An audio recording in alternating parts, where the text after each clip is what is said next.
네, 안녕하세요. 8월 27일 수요일입니다. 어제 멤버십 수익률 보시면요. MP 머터리얼스하고 인카넥스 헬스케어에서 각각 수익이 나서 6%가 추가가 됐습니다. 오늘은 추천주 리뷰 시간으로 엠러빈에 대해서 한번 알아보겠습니다. 그래서 엠러빈이라고도 하고 뭐 엠로빈이라고도 하고요. 그다음에 예전에는 애플로빈이라고 표기를 했었죠. 근데 최근에는 이제 대부분 엠러빈으로 통일이 된 것 같아요. 그래서 티커는 APP고요. 오늘 제목은 중장기 투자의 정석으로 한번 써봤습니다. 그래서 이제 3월, 2월 말부터 3월, 그리고 이제 최근에는 8월까지 이렇게 추천을 드렸었는데요. 3월에 이제 추천한 후에 3월 기준으로 73%가 상승을 해 있는 그런 상태고요. 오늘도 이제 상승을 하고 있습니다. 그리고 저번 주 금요일에도 이제 추천을 드렸었는데, 지금 3거래일이죠. 3거래일 만에 12%가 상승을 하는 기염을 토하고 있습니다. 그래서 여기도 한번 추천을 드렸었고요. 그래서 지금 현재 시간이 1시 정도 됐는데요. 계속적으로 지금 상승을 하다가 좀 숨고르기를 하고 있는 그런 이제 분봉의 모습입니다. 그래서 이 종목 같은 경우에는 이제 부침이 굉장히 많았어요. 많았지만은 결국에는 이제 펀더멘털을 찾아가고 있는 그런 시점이다라고 볼 수 있습니다. 그래서 이때 보시면은 이제 시장이 침체한 것도 있지만은 중간중간 이제 공매도 리포트로 인해서 추가적인 하락이 또 나오면서 $500대에 잡았던 분들은 아마 여기서 대부분 나가지 않았을까 하는 생각이 들어요.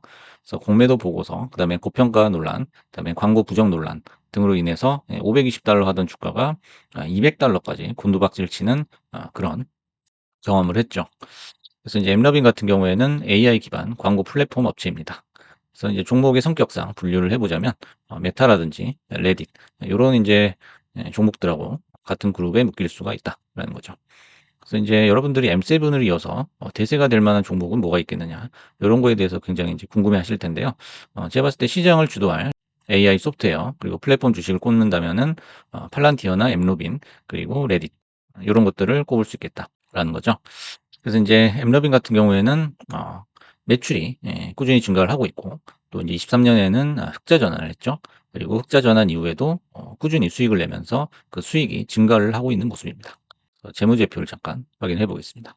매출액이 21 년부터 보시면 꾸준히 증가를 하고 있고요. 그다음에 당기순이익도 23 년에 완전한 이제 흑자로 돌아선 이후에 굉장히 높은 폭으로 상승을 하고 있다는 것을 알 수가 있고요. 그다음에 이제 영업이익률을 보시더라도 점점 높아지고 있어요.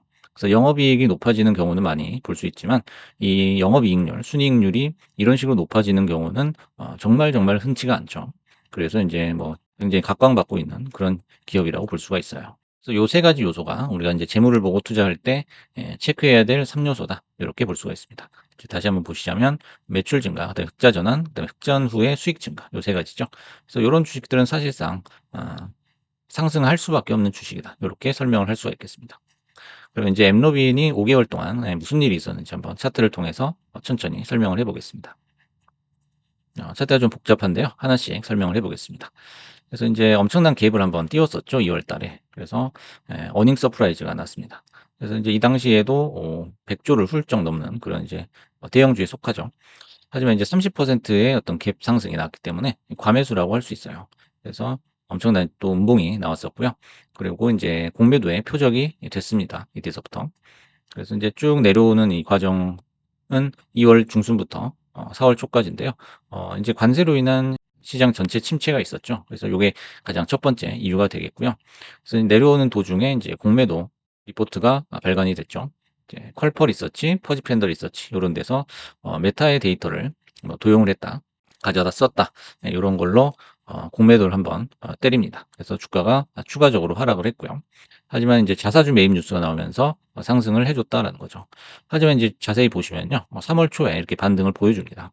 그래서 이런 식으로 내려온 건 좀 과했다라는 거죠. 그래서 관세 전쟁으로 인해서 시장 전체가 거의 인제 45도 각도로 일직선으로 빠져버렸거든요. 하지만 그 와중에도 한번 힘을 보여줬던 거를 알 수가 있습니다. 하지만 인제 그다음에 또다시 추가적인 공매도 리포트가 나왔죠. 이번에는 머지 워터스에서 앱스토어 서비스 약관을 위반했다. 요런 이유를 들어 가지고 이제 공매도를 쳤습니다. 이제 공매도 리포트의 특징을 살펴보시면 작은 허점을 굉장히 크게 부풀린다라는 특징이 있습니다. 그래서 주가가 계속적으로 인제 하락을 하면 바닥에서 이제 숏 스퀴즈가 나오게 되겠죠. 그래서 인제 그 시점에서 숏 스퀴즈가 나오는 고 시점이었죠. 여기서 인제 반박 기사가 나오는데요. 웰스파고 쪽하고 이제 사측에서도 반박을 하죠. 그래서 변호사를 이제 고용을 해 가지고 조사를 하기 시작합니다. 그래서 사업 내용을 너무나 왜곡을 했다. 그리고 일부 요소를 너무나도 부풀렸다. 이런 이유였죠. 그래서 이제 주가가 반등을 하기 시작합니다. 그래서 여기서 이제 참고로 웰스파고 같은 경우에는 요 공매도 리포트에 반박을 했지만 그럼에도 불구하고 목표 주가를 538에서 386으로 대거 하향 조정했거든요. 그래서 여기서 보시면 아시겠지만은 지금 현재 주가로 비교해 봤을 때는 오히려 538 쪽에 훨씬 가깝죠. 우리가 증권사 그다음에 이제 투자사에서 이제 목표가를 자주 제시를 하는데요. 고걸 굳이 우리가 맹신할 필요는 없겠다라는 거죠.